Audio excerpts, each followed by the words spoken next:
ঈদে কোনো নাশকতা হওয়ার সম্ভাবনা নেই বলে জানিয়েছেন র্যাবের অতিরিক্ত মহাপরিচালক মোহাম্মদ আহসান হাবিব পলাশ। সকালে জাতীয় ঈদগাহ মাঠ পরিদর্শন শেষে তিনি এসব কথা বলেন। তিনি আরও বলেন, ঈদকে কেন্দ্র করে সার্বিক পরিস্থিতি স্বাভাবিক রাখতে কাজ করছে র্যাব।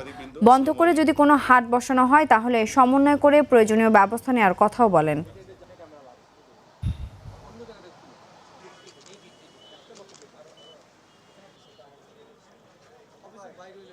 সার্বিক আইনশৃঙ্খলা পরিস্থিতি স্বাভাবিক রাখতে যে কোনো ধরনের সন্ত্রাসী কার্যক্রম এবং অপরাধমূলক কার্যক্রম দমনে র্যাব সবসময়ের মতো তাদের নিয়মিত পেট্রোল, গোয়েন্দা নজরদারি এবং আভিযানিক কার্যক্রমের মাধ্যমে এই পরিস্থিতি স্বাভাবিক রাখতে সর্বাত্মক কার্যক্রম চালিয়ে যাচ্ছে এবং চালিয়ে যাবে। আমরা এখন পর্যন্ত এমন কোনো থ্রেট অনুভব করিনি, বাট আমরা থ্রেট অনুভব না করলেও আমাদের নিজস্ব যে কার্যক্রম থাকে, বিশেষ ব্যবস্থা, সেটা আমাদের আছে।